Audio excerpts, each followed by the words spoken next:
la nuit du jeudi, là, vers 3h, 2h du matin, 3h. Il y a le gardien qui passe la nuit, qui est venu sonner. Comme d'habitude, quand madame vient, il sonne, moi j'ouvre la porte. Donc j'ai ouvert la porte, première porte, il y a première porte et deuxième porte. D'habitude, je vois madame arrêter. Quand elle vient dans la deuxième coup, j'ai vu qu'elle n'est pas là-bas, donc je suis sortie pour venir là. Après, le gardien venait vers moi, il m'a dit qu'on l'a agressée. Après, j'ai vu madame couchée, genre assise là-bas dans le sang. Dans le sang, quoi. Elle était noyée de sang, il y avait sang partout. Même moi-même, il y a du sang sur moi ici. Elle criait à l'aide, va chercher un taxi. Et moi, j'étais paniquée. J'étais tellement paniquée, je suis allée toquer. J'ai dit à sa fille d'appeler son chauffeur. Mais le temps que son chauffeur vient, notre voisin qui est là, il nous a pris, il nous a amenés là-bas à IHO. On est parti là-bas à l'urgence. Elle a perdu énormément de sang.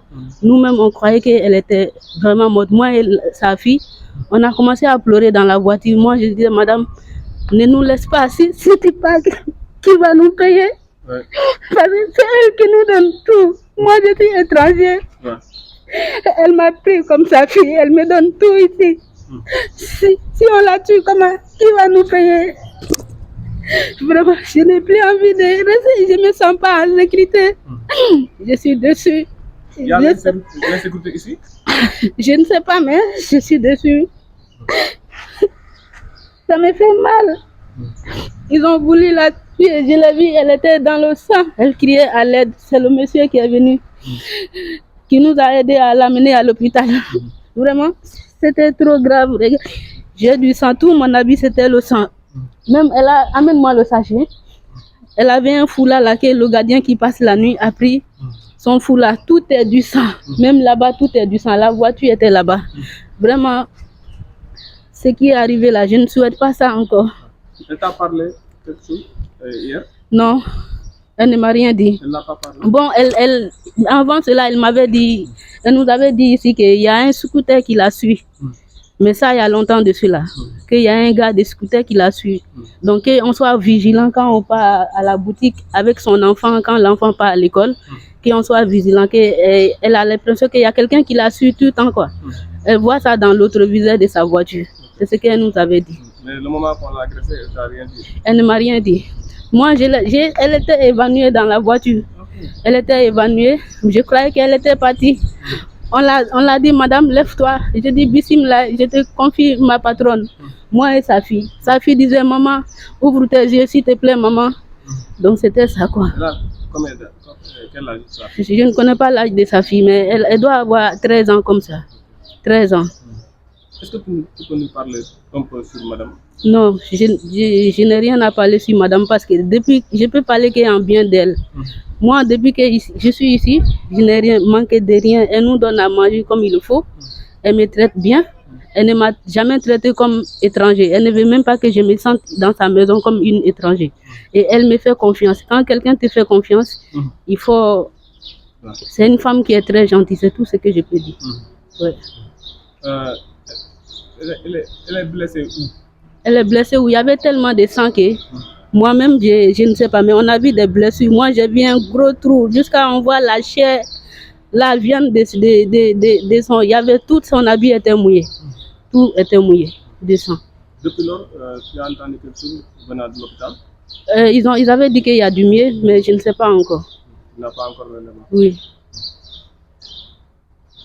Merci. Mais on a essayé d'amener quelque chose à manger, mais on ne nous a pas laissé rentrer. Parce qu'elle a l'urgence, quoi. Ok, merci. Je vous en prie.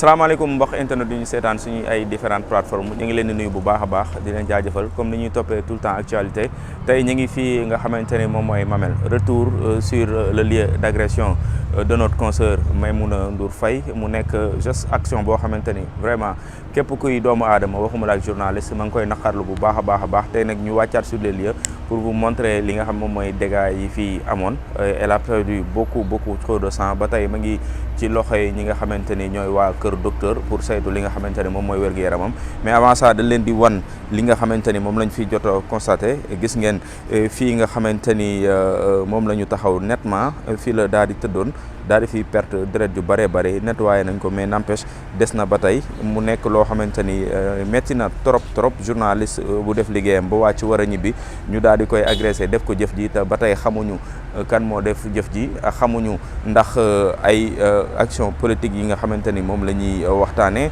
xamuñu ndax koo xamante ni daf ko bëggoon agressé pour jël li mu yor xamuñu dara ba tey dañuy continuer rek jëm ci kër gi ndaysaan oto ma ngi nii gaare Range Rover bi la daa di yoroon doon ko dawal donc buntu këram aussi ma ngi nii dañuy continuer rek ba foofu xool li nga xamante ni moom mooy la fa am ndax aussi bokkul ci dégâts yi ndax ba tey ñu ngi fii nga xamante ni moom mooy ci buntu këram pour wan leen li nga xamante ni moom moo fi xew ñu koy naqarlu ñun ñëpp ndax Maimouna c'est une femme battante boo xamante ni jéem na fexe ba teg entreprise am daal di embaucher ay ndaw ñuy liggéey donc ci li nga xam mooy wàllum presse fii la far wala fee la far ça nous importe peu li nga xamante ni mooy li am solo rek mooy bu ñëwee ci bërëbu liggéeyukaayam mu fay liggéey bu normal ba ñëpp xam ne mu ngi fay liggéey bu normal parce que day invité parti pouvoir di invité parti opposition te comme ci invité rek da nga naan fee la far donc loolu mooy charme liggéey bi waaye lépp lu mu mënti doon warul tax ñu daal di def ay acte de vandalisme di ko jëmale ci journaliste wala di ko jëmale suñuy doomi réew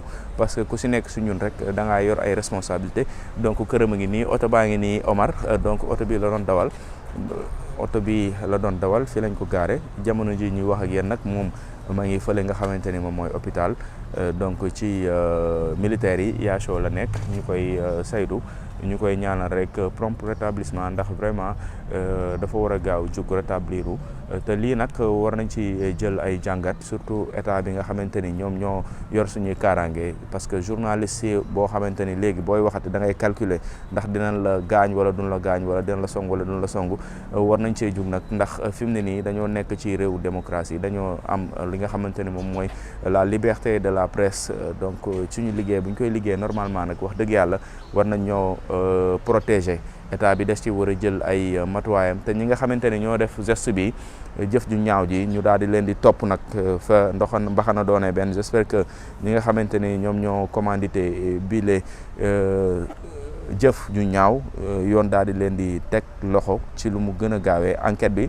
dañ ko war a tàmbali ci lu mu gën a gaawee gis nañ nag sànq rek fi nga xamante ni mooy buntu 7TV fa la ñu jóge ñu bari ñëw nañ pour naqarlu ko les acteurs de la presse surtout ñëw nañ en masse une très forte mobilisation pour les acteurs de la presse waaye aussi ñi nga xamante ni ñoom ñooy acteurs politiques yi ñi nga xamante ni vraiment lépp lu ñuy def rek suñu liggéey ñun ak ñoom ñoo koy àndee ndax ñoom la ñuy invité ñoom aussi ñooy joxe li nga xamante ni ñoom ñooy seen xalaat ci mbirum politique bi donc ñëw nañ fa waa Pastef gis nañ leen fa waaye aussi ñi nga xamante ni ñoom ñooy waa pouvoir bi gis nañ leen fa gouvernement bi ñëw nañ te it ay tweet ak ay publications sur les réseaux sociaux aussi nous avons noté ça ndax gis nañ ñu bari ci ñi nga xamante ni jiital ko ci son excellence le président de la république moom def na ci ab tweet di naqarlu loolu à la dernière énergie tey ñaan ñi nga xamante ni ñoom ñooy enquêteurs yi ñu yor dossier bi ñu daal di gaaw jàpp ki nga xamante ni moom moo def jëf ju ñaaw jooju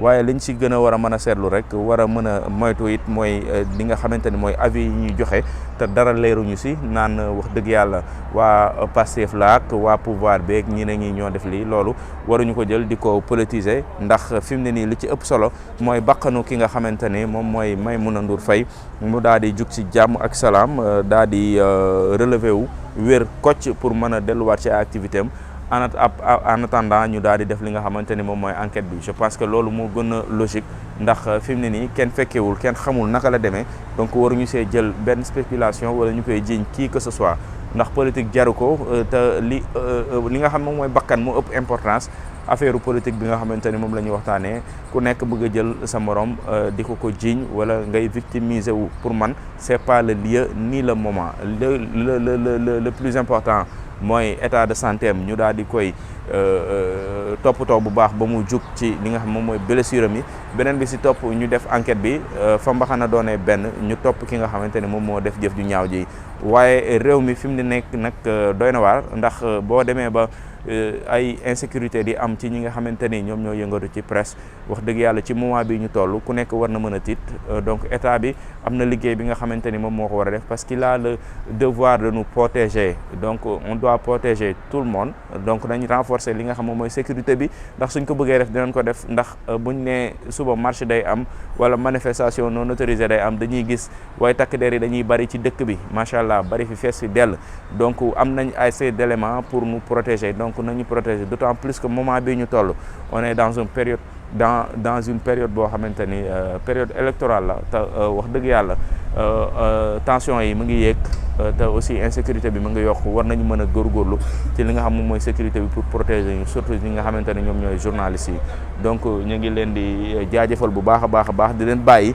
yéen ngeen xoolal seen bopp dégâts yi nga xamante ni moom moo am fii nga xamante ni mooy buntu kër Maimouna Ndour Faye à 100 mètres de chez elle la mbir mi xewee gis ngeen fii nga xamante ni la tëddoon nuitamment malheureusement donc voilà ma ngi noonu doy na waar mbokk internet yi ñu ngi leen di nuyuwaat bu baax di leen jaajëfal ci topp bi nga xamante ni yéen ñu koy topp tout le temps day lal dañ koy toppale rek actualité bu am ñu def si suñ kéemtalaay kàttan wan leen li nga xamante ni mooy leer nañ mooy wér kenn toog di wax naan yegg nañ wala yaakaar nañ duñ koy bëgg dañuy bëgg préférer dem ci lieu yi wan leen li nga xamante ni moom mooy dégâts yi ñu fa constaté donc c'est vraiment atroce de voir cette image ndax warul refléter suñu image réew violence yi nga xamante ni ñu ngi koy nemmeeku ëpp na jéggi na dayo donc nañu delloowaat suñu xel ñun ñëpp sénégalais yi te xam ne lii politique la day jeex te ki war a falu ala kulli haal day falu